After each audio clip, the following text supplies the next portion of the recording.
أعوذ بالله من الشيطان الرجيم. بسم الله الرحمن الرحيم. الحمد لله رب العالمين. الحمد لله نحمده ونستغفره ونستعينه ونسترشده ونستهديه ونتوب إليه ونعوذ بالله من شرور أنفسنا وسيئات أعمالنا. من يهد الله فلا مضل له ومن يضلل فلا هادي له. أشهد أن لا إله إلا الله وحده لا شريك له، وأشهد أن محمدًا عبده ورسوله صلى الله عليه وآله الطيبين الطاهرين، أفضل ما صلى على ملائكته المقربين وعلى أنبيائه المرسلين وعلى عباده الصالحين. اللهم صل على محمد وآل محمد، شجرة النبوة وموضع الرسالة ومختلف الملائكة ومعدن العلم وأهل بيت الوحي. اللهم صل على محمد وآل محمد، الفلك الجارية في اللجج الغامرة، من ركبها نجا، يأمن من ركبها ويغرق من تركها. المتقدم لهم مارق والمتخلف عنهم زاهق واللازم لهم لاحق. أما بعد، فالسلام عليكم ورحمة الله وبركاته. لقد أوشك هذا الشهر الكريم، شهر رسول الله صلى الله عليه وآله وسلم،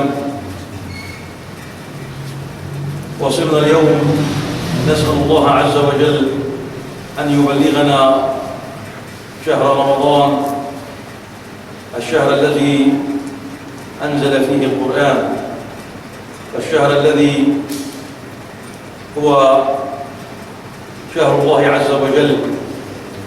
هذا الشهر الذي نحن فيه شهر شعبان، شهر رسول الله الذي جاء في فضله من الكلام الكثير، والذي كان من دعاء الإمام السجاد عليه السلام أنه يسأل الله عز وجل في هذا الشهر، شهر نبيه الذي كان يذهب فيه رسول الله صلى الله عليه وآله وسلم في صيامه وفي قيامه طاعة لله وإجلالا وإعظاما وإكراما لهذا الشهر. هو الشهر الذي قال فيه رحم الله من أعانني على شهري. ولقد ذكرنا هذا الأمر غير مرة. شهر رسول الله صلى الله عليه وآله وسلم الذي قال فيه رحم الله من أعانني على شهري. وسألنا كيف نعين رسول الله صلى الله عليه وآله وسلم على شهره. قلنا أن الذي يريد أن يشفع له رسول الله وأن يرحم، أن يكون له نصيب من الرحمة التي سألها صلى الله عليه وآله وسلم، أن يعينه على شهره، وهو عليه الصلاة والسلام غني عن طاعة أحد وعن نصرة أحد، لكن باتباع ما أمر به وبإحياء سنته عليه الصلاة والسلام. وحسبك من ذلك قوله خصلتان ليس فوقهما من البر شيء، الإيمان بالله والنفع لعباد الله، وخصلتان ليس فوقهما من الشر شيء، الشرك بالله والضر لعباد الله. خصلتان مهما فعلت لا تستطيع أن تجد شيئا أعظم منهما في البر، أن تؤمن بالله وأن تنفع عباد الله. ولو بحثت أو استقصيت لتجد خصلة أشد في الشر والأذى من أن تشرك بالله أو أن تكون ممن يحدث الضر لعباد الله لم تجد. الذي يحب أن يعين رسول الله على شهره فليجتهد في أن يكون ممن ينفع الناس، وأن يبتعد عن أن يكون ممن يجري على يده الضر لعباد الله.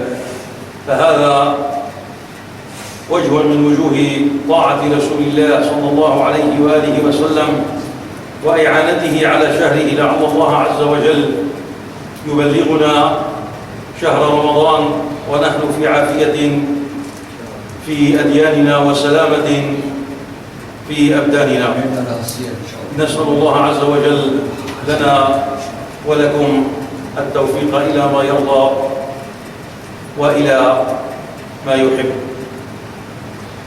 مما ينبغي لنا وهو من الواجب في هذا الشهر وفي غيره أن نستذكر أن طاعة رب العالمين في طاعة رسوله صلى الله عليه وآله وسلم، وأن طاعة رسول الله صلى الله عليه وآله وسلم في طاعة أهل بيته الطاهرين الذين أذهب الله عنهم الرجس وطهرهم تطهيرا، الذين لا يقولون شيئا برأيهم ولا بأهوائهم، وإنما يقولون عن رسول الله صلى الله عليه وآله الذي قال وبلغ عن رب العالمين سبحانه وتعالى، الذي يجب أن ننظر فيه مما يتصل بحالنا في هذه الأيام.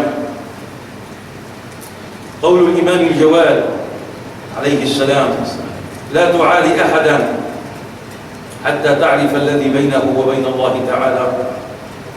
لا تعادي أحدا حتى تعرف الذي بينه وبين الله تعالى، فإنه إن كان محسنا فإنه لا يسلمه إليه، وإن كان مسيئا فإن علمك به يكفيك، فلا تعادي. لا تعادي أحدا حتى تعرف الذي بينه وبين الله عز وجل. وما أكثر ما نعادي قبل أن نعرف ما بين ذلك الرجل الذي نعاديه أو ما بين تلك الفئة التي نعادي والذي بين الله عز وجل. وإن بعضنا لفي حيرة من معنى هذه الكلمة،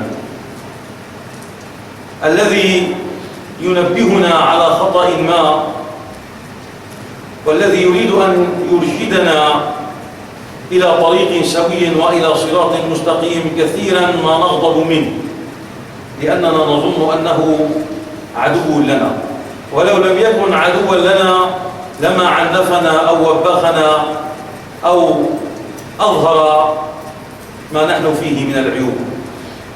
ولكن هل يصح هذا المفهوم في تعريف العدو عند أمير المؤمنين علي بن أبي طالب عليه السلام؟ هل يصح هذا المفهوم؟ إنه مما لا يصح، وذلك أنه عليه السلام عرف العدو فقال: إنما سمي العدو عدوا لأنه يعدو عليك في معايبك، فمن داهنك في معايبك فهو العدو العادي عليك، الذي يلاينك ويصانعك ويجاملك على ما أنت فيه من عيب، هو العدو الذي ينبغي لك ويجب عليك أن تجتنبه، وليس الذي ينبهك على خطأ أنت فيه. الذي يعدو عليك في معايبك إنه حين يجاملك ويداهنك يصانعك على ما أنت فيه إنما يسعى في هلاكك، يريد بذلك أن تزداد من الخطأ الذي أنت فيه حتى يكون هلاكك، إذ لا تجد مرجعا ولا مخرجا مما أنت فيه. هذا هو العدو الذي يجب أن نحذره، الذي يجاملك على ما أنت فيه من خطأ، الذي يداهنك، الذي لا ينبهك على شيء.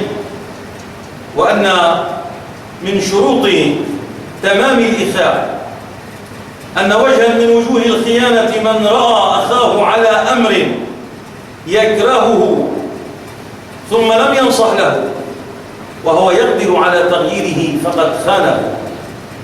الذي يراك على أمر أنت فيه مخطئ وهو يستطيع أن يغيره ثم لم ينصح لك فقد خانك. هذا وجه من وجوه الخيانة. فهذا هو العدو الذي يجب أن ننظر إليه. هذا معنى من معاني العدوان لمن يظهر لك المجاملة والمسايرة. الذي يعاديك ويقاتلك فهذا غير محتاج إلى تعريف، إنه عدو بما أراد من ظلمك وبما أراد من قتالك. لكننا اليوم في حالة لا يفرق فيها بعضنا بين عدو وصديق، لا يفرق بعضنا بين محب ومبغض. وما سبب هذا؟ سببه أننا كما قلنا غير مرة لا نعرف كيف نحب ولا نعرف كيف نبغض. نحب لأهوائنا ونبغض لأهوائنا. ما من أحد منا يحب في الله عز وجل. قلما تجد رجلا يحب في الله عز وجل ويبغض في الله عز وجل، لأنه حين يحبك في الله إنما يحبك بحق، فأنت تأمن حينئذ من ظلمه. وإذا أبغضك في الله عز وجل لأنك قد عصيته فحينئذ لا يكون ممن ظلمك. إذا أحبك بحق، وإذا أبغضك بحق. أما حال الذين يتركون أولياء رسول الله صلى الله عليه وآله وسلم ثم يأخذون بما يقوله الذي يقاتلهم ويريد سلب أموالهم وأعراضهم وانتهاك أعراضهم وتحطيم ديارهم وتراثهم وإلغاء هويتهم. هذا العدو يلقي على مسامع القوم ما يضمن به أن يكونوا من المطيعين الخاضعين له، ويريد بعد هذا أن تجوز بعض حيله على من يعاديه. إنما المؤمن من قال بقولنا كما قال أمير المؤمنين علي بن أبي طالب عليه السلام. والذي يريد أن ينتفع بمحبة أهل البيت عليهم السلام فعليه أن يحب ويوالي من والاهم وأن يعادي من عاداه. سمعت رجلا من الذين أفتوا بالقتال والجهاد والذبح والتمثيل بجثث من يقتلون، سمعته قد كتب رسالة ووجهها في قناة سمعتم بها، يقول في هذه الرسالة يدعي أنه يوجه أو ينادي الطائفة العلوية أن تتنبه مما هي فيه. ومن جملة ما يقوله ملخصا أننا وإن نصرتم في هذه الأيام فإن الغلبة ستكون لنا وسنرجع لنحاربكم، ونعم سنكون، وقالها بلفظها نحن سنكون من جيش السفياني الذي يقاتل مهديكم. وهذا تسجيل مصور لمن أراد أن يسمعه متى أحب. ثم يقول زاعما أنه ينادي العلويين: اعلموا أن الشيعة إنما يستخدمونكم وأنهم في حقيقة الأمر يكفرونكم، فاحذروا أن تكونوا معهم واحذروا أن تقاتلوا معهم. نريد أن نقف عند هذه الجملة. الذي قال هذا الكلام هو ممن أفتى بالقتل وممن أفتى باستباحة الدماء وبانتهاك الأعراض وبانتهاب الأموال. كيف ننظر إلى من يصدقه فيما يقول؟ كيف ننظر إلى من يصدقه فيما يقول ويريد أن يعيد هذا الكلام لكي يوهمنا أو يوهم الضعيف منا أنه إنما عدوه هو ذلك الرجل الذي جاء إليه مقاتلا معه، وليس ذلك الرجل الذي وفد إليه ليقتله وينتهب ماله وينتهك أعراضه. ما حال ذلك الرجل؟ كيف ننظر إليه ونحن نسمع ذلك الذي أوقد الفتنة وأشعل نارها يقول هذا الكلام، ثم نسمعه من رجل يدعي أنه يعادي ذلك الذي أوقد نار الفتنة؟ أما يستويان؟ إنهما يستويان، لأن الراضي بفعل قوم كما قال أمير المؤمنين علي بن أبي طالب عليه السلام كالداخل فيه معهم. وعلى كل داخل في باطل إثمان: إثم الرضا به وإثم العمل به. الراضي بفعل قوم كالداخل فيه معهم، وإن لم يحمل سيفا وإن لم يحمل سكينا، ولكن إذا كانت الكلمة التي يقولها قد تحدث قتلا فهو كالقاتل. الراضي بفعل قوم كالداخل فيه معهم. فلا يحسبن أحد أن قائل هذا يختلف عن المفتي بالقتل واستحلال الدماء. لكل أمة كما تعلمون ولكل طائفة رجال وأعلام، ونحن بين أمرين لا فسحة في الوقت: إما أن يكون أعلامنا وشيوخنا هم الذين ذكرناهم غير مرة وما مدحوا به وما عظموا به وما راسلوا به علماء الشيعة وأعلامهم في العراق وفي لبنان في جبل عامر وفي غيرهم، إما أن يكون هؤلاء هم أعلامنا ورجالنا كالعلامة الشيخ سليمان الأحمد رحمه الله والشيخ عبد اللطيف إبراهيم وغيرهم، إما أن يكون هؤلاء أعلامنا وإما أن يكون غيرهم. فليختر كل إنسان ما يريد، فليختر كل إنسان ما يريد. إما أن تصدق ذلك الرجل الذي تدعي بين الناس إجلاله وتعظيمه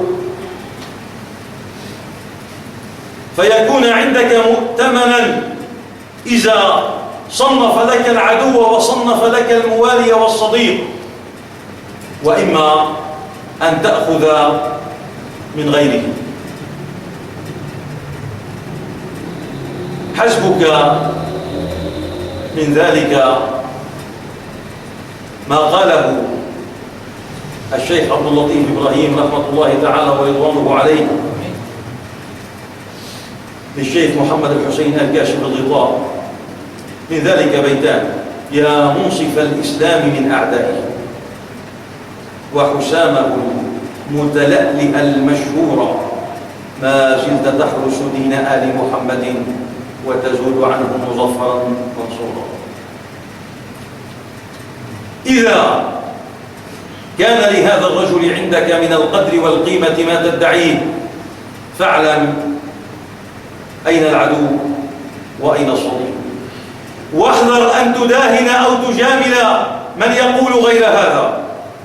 وليذكر كل من هجم به الإدهام على المجاملة أن الإمام الصادق عليه السلام قال إن الله عز وجل أوحى إلى شعيب إني معذب 100,000 من قومك، 40,000 من أشرارهم و60,000 من خيارهم.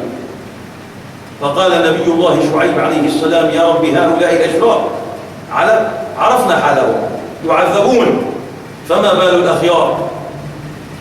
قال لأنهم داهنوا أهل المعاصي فلم يغضبوا لغضبي.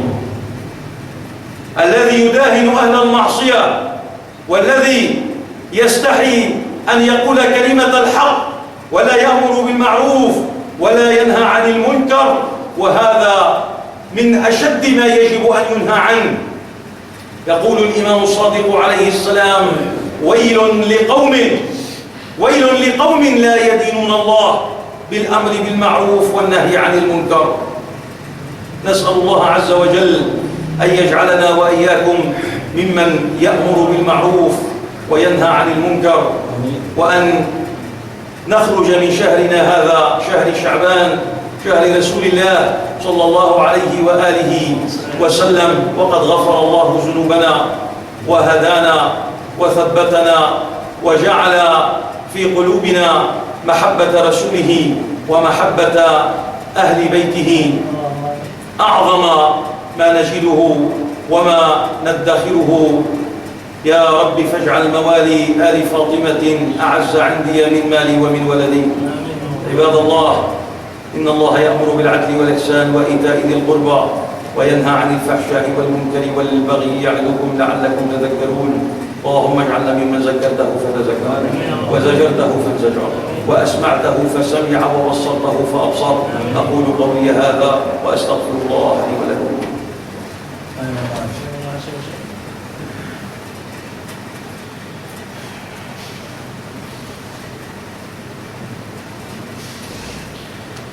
بسم الله الرحمن الرحيم. الحمد لله رب العالمين. الحمد لله نحمده ونستغفره ونستعينه ونسترشده ونستهديه ونتوب إليه ونعوذ بالله من شرور أنفسنا وسيئات أعمالنا. من يهد الله فلا مضل له ومن يضلل فلا هادي له. أشهد أن لا إله إلا الله وحده لا شريك له وأشهد أن محمدا عبده ورسوله صلى الله عليه وآله الطيبين الطاهرين. اللهم صل على محمد وآل محمد الأبرار الأخيار الأطهار الذين أوجبت حقوقهم وفرضت طاعتهم وولايتهم. أما بعد، فالسلام عليكم ورحمة الله وبركاته. يصيب كثير منا حين يتجه إلى التبصر في دينه وفي أمره، يصيب بعضنا يأس وإحباط مما يسمع ومما يشبهه به فلان أو فلان من الناس. ولكن الذي ينبغي أن نذكره جميعا حين نسمع الأذى من فلان أو فلان ونحن على بصيرة من ديننا وعلى يقين مما نحن فيه، أن نذكر حال أنبيائه كيف كانوا وماذا أصابهم وكيف كان السادة والكبراء في أقوامهم ولم يكن الضعفاء والفقراء. كان الذين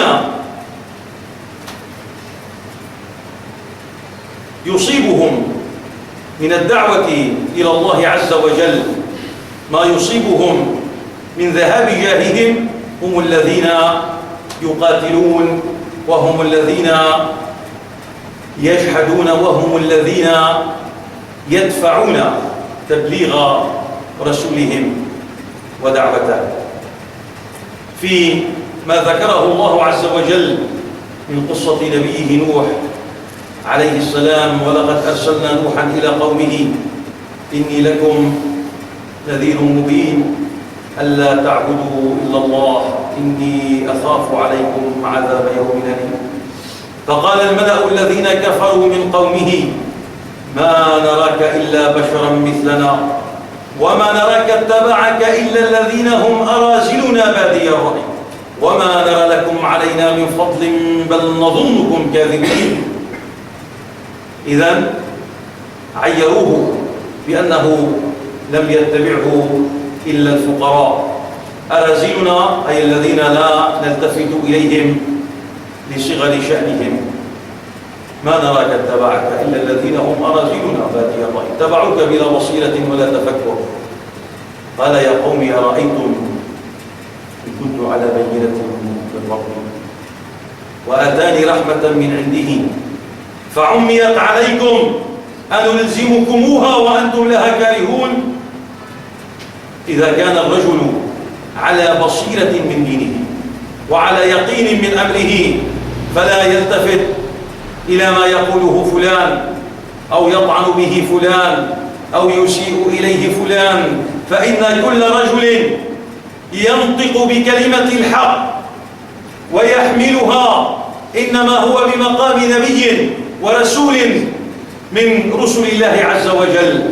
هذا أمير المؤمنين علي بن أبي طالب عليه السلام يقول: أما أنكم لو قد عاينتم ما قد عاين من مات منكم لجزعتم ووهلتم وسمعتم وأطعتم، ولكن محجوب عنكم ما قد عاينوا وقريب ما يطرح الحجاب. ولقد أسمعتم إن سمعتم وهديتم إن اهتديتم وبصرتم إن أبصرتم وزجرتم بما فيه مزدجر، وما يبلغ عن الله بعد رسل السماء إلا البشر. وما يبلغ عن الله بعد رسل السماء إلا البشر. من جاءك يحمل إليك الكلمة الطيبة فهو بمنزلة رسول من الله عز وجل، بمنزلة نبي من أنبيائه، بشهادة أمير المؤمنين علي بن أبي طالب عليه السلام أنه لا يبلغ عن الله عز وجل بعد رسل السماء إلا البشر.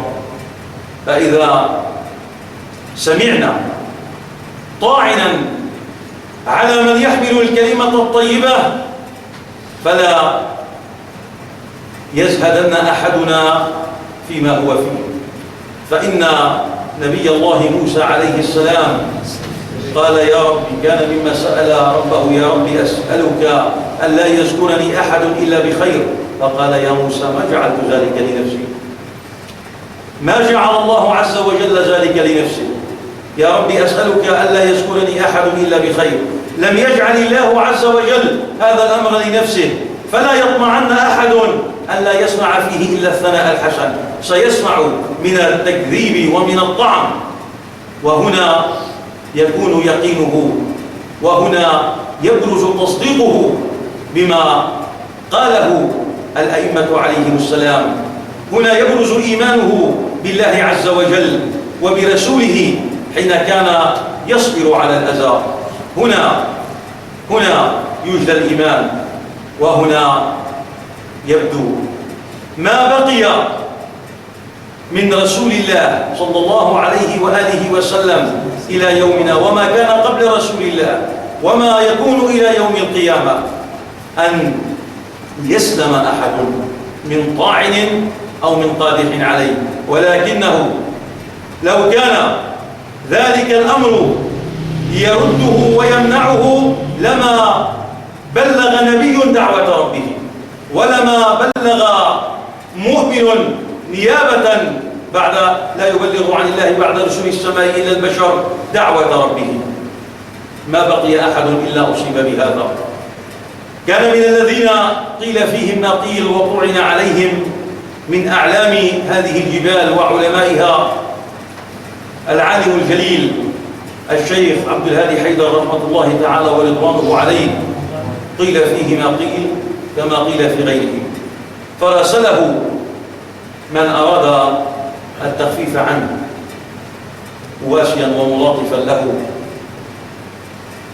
الشيخ كامل صالح معروف رحمة الله تعالى ورضوانه عليه، فقال مما قاله: تخرصوا وأثاروها مجللة رعناء يهفو إليها كل مفتون وموه بأحاديث ذكرت بها ما قاله عمرو في أيام صفين.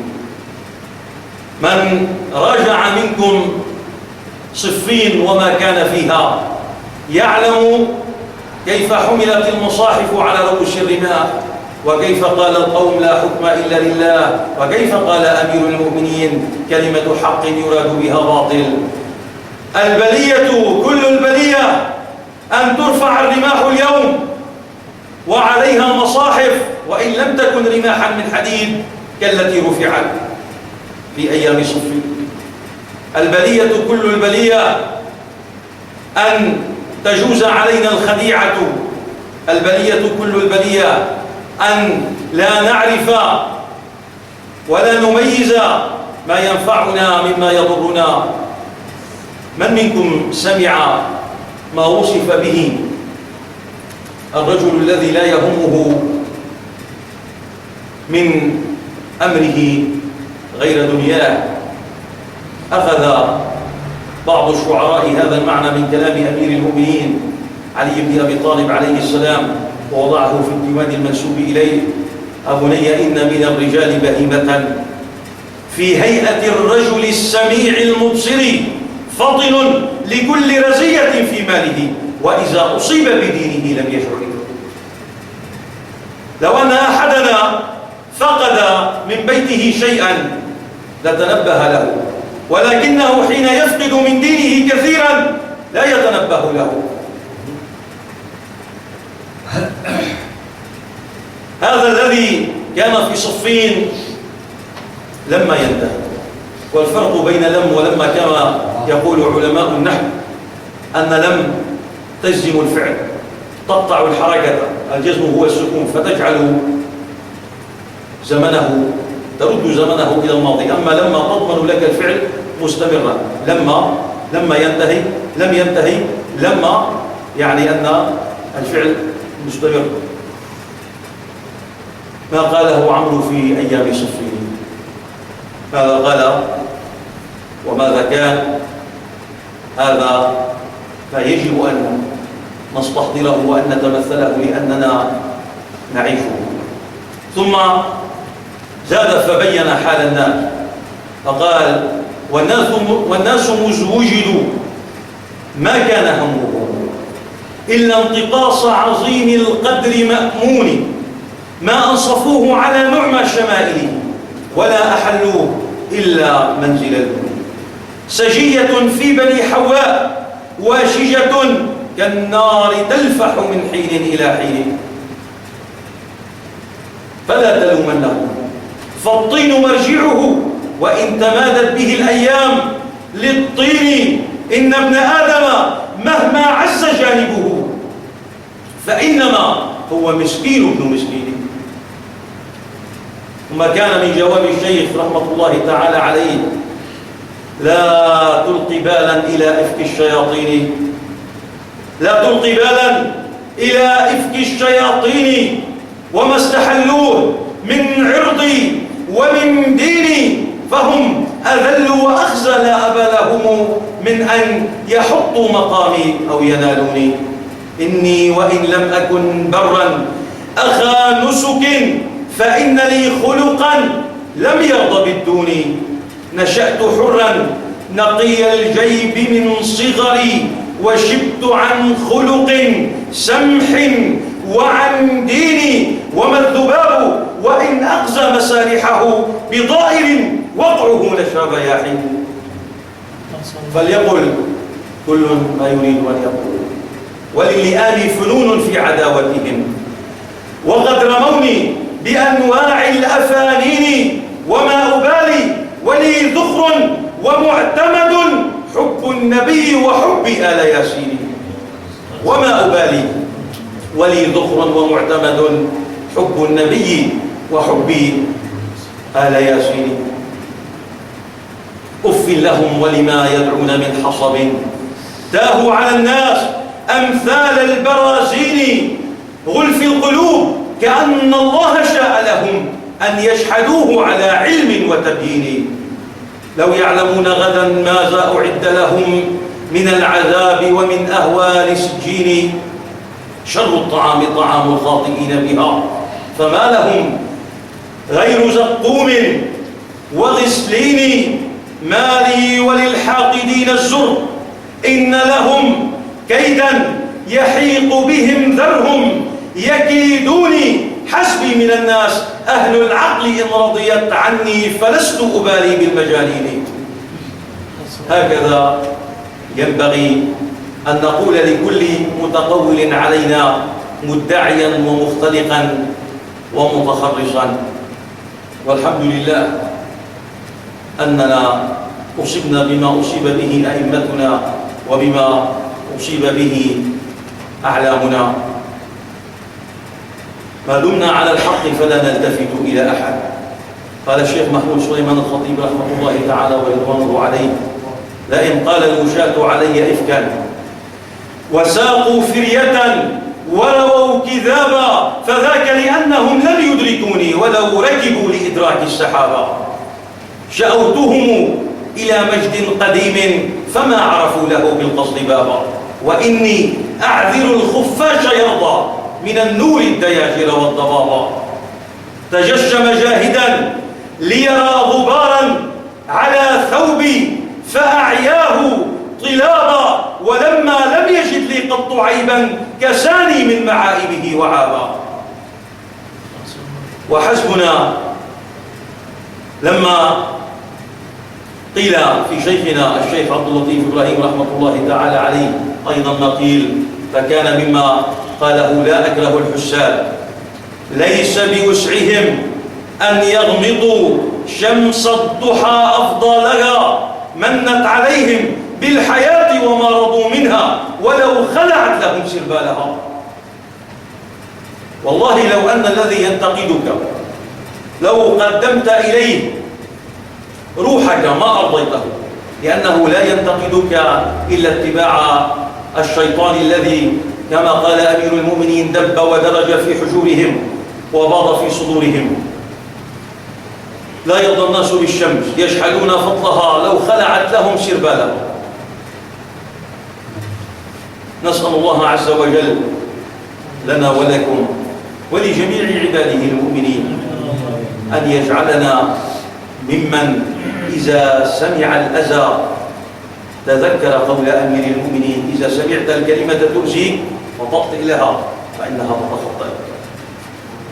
إذا سمعت الكلمة تؤذيك فطأت لها فإنها تتخطئك وسترجع إلى أهلها. فلا يلتفتن أحد إلى ما يدعيه فلان أو ما يدعيه فلان، لأن من كان على غير هذا كان مخالفا لنبي الله ولرسول الله وللأعلام وللعلماء، ما من أحد منهم إلا وقيل فيه ما قيل. فكيف تطمع أن تكون على غير هذا؟ أتريد رجلا لا يقول لك إلا حياك الله وبياك؟ هذا لا تجد. تجد لك من يحب وتجد لك من يبغض. لكن إذا كنت على بصيرة من أمرك فلا تلتفت إلى قول فلان أو فلان، لا تلتفت ولا يهمك من هذا ما يقول فلان أو فلان. إنها أشبه إذا أردت أن أصورها بقول الشيخ عبد اللطيف إبراهيم رحمة الله تعالى ورضوانه عليه: تمتمات الكهان أوضح منها وطنين الذباب في أرواده. نسأل الله عز وجل لنا ولكم ولجميع عباده المؤمنين حسن العاقبة.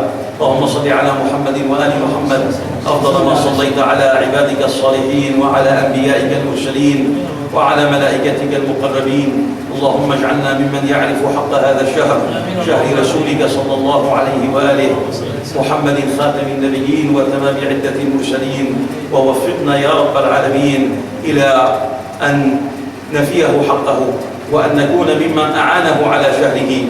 آمين اللهم آمين. عباد الله، إن الله يأمر بالعدل والإحسان وإيتاء ذي القربى وينهى عن الفحشاء والمنكر والبغي يعظكم لعلكم تذكرون. اللهم اجعلنا ممن ذكرته فتذكر، وزجرته فانزجر، وأسمعته فسمع، وبصرته فأبصر.